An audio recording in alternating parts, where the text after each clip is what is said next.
Question है, कहते हैं silver is transition metal but zinc is not by. जो सिल्वर है वो ट्रांजिशन मेटल है परंतु जिंक नहीं है, ऐसा क्यों है? सबसे पहले हम समझते हैं ट्रांजिशन मेटल क्या होते हैं। देखो, ट्रांजिशन मेटल जो होते हैं आपके पीरियड टेबल में एस ब्लॉक होता है, पी ब्लॉक होता है, डी ब्लॉक होता है और एफ ब्लॉक होता है। जो डी ब्लॉक होते हैं उसमें अगर इलेक्ट्रॉन अनपेयर्ड फॉर्म में है, खाली है, तो वो ट्रांजिशन मेटल्स कहलाते हैं। तो सिल्वर की बात करते हैं और जिंक की बात करते हैं। जिंक ट्रांजिशन मेटल नहीं है बट सिल्वर है, ऐसा क्यों? देखते आ जाओ। तो अगर मैं जिंक की बात करूं, जिंक का एटॉमिक नंबर कितना है? 30 है। इलेक्ट्रॉनिक कन्फिगरेशन कैसे करते हैं इसका? आर्गन 4s2, आर्गन हो गया 18, 4s2 हो गया 20। देखो 2 इलेक्ट्रॉन यहाँ पे हो गए, इसके 18 और इसके 2 20 और 10 कितने हो गए? 30। अगर मैं इसकी फिलिंग करता हूँ ग्राउंड स्टेट में, फिलिंग करता हूँ 1 2 3 4 5 6 7 8 9 10। देखो 3D में कितने इलेक्ट्रॉन आ गए? 3D में 10 आ गए। 4s में इलेक्ट्रॉन है 2 हैं। चलो ठीक है, ये ग्राउंड स्टेट है। लेकिन अगर मैं जिंक की बात करूँ ना अपने मैक्सिमम ऑक्सीजन स्टेट में, अरे इसका जिंक का जो चार्ज होता है ना वो मैक्सिमम 2+ होता है। तो उसमें कितना है देखते आ जाओ। अगर 2+ चार्ज है ना, इसका मतलब होता है 2 इलेक्ट्रॉन से निकाल दिए हैं। तो जब भी इलेक्ट्रॉन निकालेंगे तो कहाँ निकालेंगे? एस से निकालेंगे। 3D10 से नहीं निकालते हैं, पहले एस से निकालते हैं फिर 3D से निकालते हैं। तो एस से निकाल दिए 2 इलेक्ट्रॉन, बचा 3D में 10 ही है। जब इसमें 10 बच गए, देखो यहाँ पे 5 हो गया, ये 6 7 8 9 10। अब 3D में 10 इलेक्ट्रॉन है। सारे के सारे इलेक्ट्रॉन देखो पेयर में है ना, जोड़े में है, पेयर्ड है।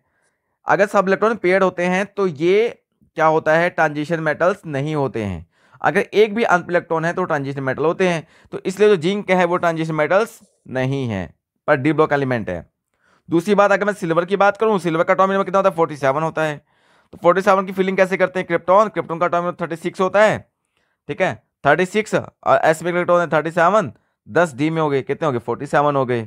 तो आओ इसकी फिलिंग करते हैं। तो ये कितना हो गया? 4D। ये क्या हो गया? 5s इसका नाम होता है, इसका 5p होता है।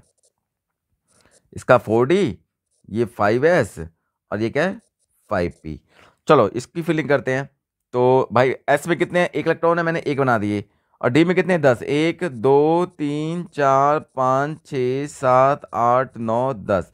अगर मैं ग्राउंड स्टेट में बात करूं, सिंपल ग्राउंड स्टेट में, तो भाई सिल्वर एटॉमिक डी ब्लॉक में मतलब ट्रांजिशन मेटल नहीं कहलाएगा। लेकिन ट्रांजिशन मेटल में क्या होता है, वो अपने हाईएस्ट ऑक्सीजन स्टेट में भी देखा जाता है।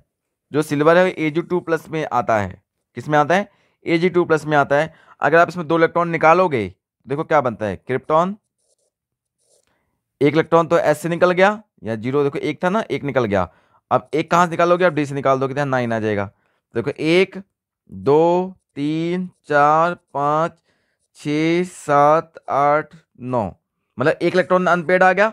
जब अनपेड आ गया तो सिल्वर क्या कहलाएगा? ट्रांजिशन, जिसको बोलते हैं अनपेड इलेक्ट्रॉन, क्या बोलते हैं? अनपेड।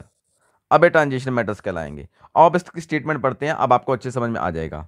देखो, zinc is not considered a transition metals. जो जिंक है उसको ट्रांजिशन मेटल नहीं बोलते हैं, बिकॉज इट डज नॉट है पार्शियली फिल्ड डी ऑर्बिटल, क्योंकि इसके पास कोई भी पार्शियली फिल्ड डी ऑर्बिटल नहीं है, सभी के सभी पेयर्ड है, फुली फिल्ड है। But silver is a transition metal, silver transition metal है because by removal of 2 electron. अगर आप 2 इलेक्ट्रॉन निकाल देते हो, तो Ag2+ में 2 इलेक्ट्रॉन निकाल दिए ना, एक एस से एक डी से। अगर 2 इलेक्ट्रॉन निकाल देते हो तो from its outer orbital it attain Ag2+ oxygen state and D orbital become partially field. और डी ऑर्बिटल जो है वो पार्शली फिल्ड हो गया, देखो यहाँ पे खाली है ना एक, और इसलिए ये क्या है? ट्रांजिशन मेटल्स हैं।